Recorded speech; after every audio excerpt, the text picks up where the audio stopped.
এই শীতে একটা হট খবর দিই, যেই খবরের কারণে সমস্ত ভারতীয়রা জ্বলে পুড়ে ছারখার হয়ে যাচ্ছে, শেষ হয়ে যাচ্ছে। সেটা কি জানেন? আপনারা জানেন যে বাংলাদেশ আর পাকিস্তান চুক্তি হয়েছে, শান্তি রক্ষার যে চুক্তি আর কি।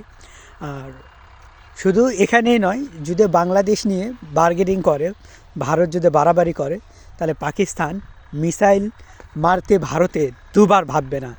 শুধু এখানেই নয়, ভারতের যদি আর এক বিন্দু পরিমাণ বাড়াবাড়ি করে বাংলাদেশকে নিয়ে, তাহলে মাটির সাথে মিশে দিবে পাকিস্তান। এমনটাই জানিয়েছেন দেশটির সেনাপ্রধান। আপনারা জানেন এই ভারত শুধুমাত্র হিংসার কারণে আজ তাদের কঠিন থেকে কঠিন, করুণ থেকে করুণ পরিণতি দাঁড়িয়েছে। আপনারা অনেকেই হয়তো জানেন না যে ভারত শুধুমাত্র তার অহংকারের কারণে আজ তার পতন হতে বসেছে।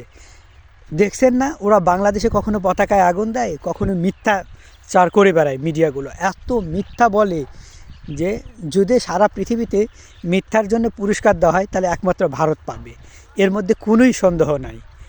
এই যে আর ভারত কেন বাংলাদেশে অ্যাটাক করতে চেয়েও কেন করে না?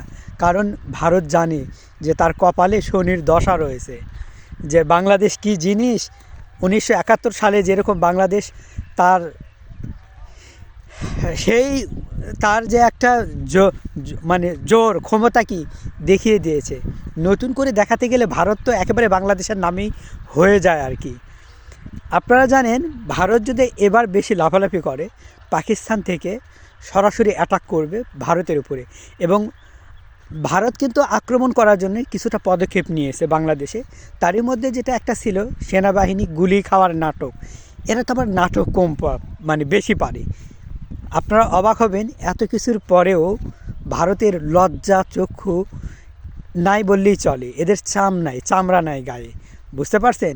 যদি থাকতো, তোরা কয়েকদিন আগে এই যে ভারতীয়র যে কি বিজেপি যারা রয়েছে, নেত্রী রয়েছে, আমেরিকায় চুরি করে ধরা। এদিকে আমেরিকা থেকে যা আমেরিকার প্রেসিডেন্ট ডোনাল্ড ট্রাম্প উনি বলেছেন ভারতীয়দের যদি সে ভিসা থাকে আমেরিকার, তবু তাদের আমেরিকায় ঢুকতে দেওয়া হবে না।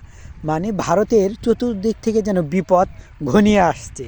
যে কোনো মুহূর্তে এই ভারত কমায় চলে যাবে, অথবা মোদি পালিয়ে যাবে, আর না হলে এই ভারত তছনছ হয়ে যাবে। এই ভারত তার নামকরণে আর থাকবে না। হয় বাংলাদেশের হয়ে যাবে, অথবা কিছু দেশ মিলে এটাকে বন্টন করে নেবে। আপনারা জানেন নেপাল 3টা অঞ্চল দখল করেছে। ভারতেরা গণমাধ্যমে এটা নীরব রেখেছে এবং নেপাল নিয়ে আর কথা বলতেছে না। অথচ বাংলাদেশের একটা দীপু যে ইসলাম ধর্মের অবমাননা করেছে, তাকে নিয়ে যে কী আধিক্যতা দেখাচ্ছে, যা বলার মতো নয়। আমার কথা হলো, যদি দীপু হত্যায় যারা রয়েছে তারা যদি সত্যি দোষী হয়ে থাকে, তাদের বিচার করুক। 12 জনকে ধরছে, 10 জনকে ধরছিল, পরে আরও 2 জনকে ধরছে, তার মানে 12 জনকে ধরছে এই দীপুর হত্যার কারণে।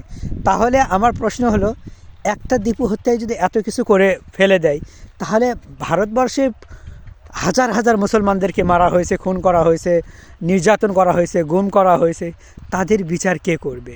এদের বিচার কোন হিন্দুরা দিবে? এটা আমার হিন্দুদের কাছেই প্রশ্ন। কয়েকদিন আগে বাংলাদেশ সন্দেহে 2-3 দিন আগে একজন ভারতীয় হিন্দুকে তারা পিটিয়ে মারছে। কেন মারছে? যে বাংলাদেশের হতে পারে, তো বাংলাদেশে হলেই তাকে পিটিয়ে মারতে হবে, এটা কোন সংবিধানে লেখা রয়েছে? এটা আমি ভারতীয়দের কাছেই বলে গেলাম। ওরা এত অন্যায় অত্যাচার করছে না, যেই অন্যায় অত্যাচারের কথা সারাদিন বললেও শেষ হবে না।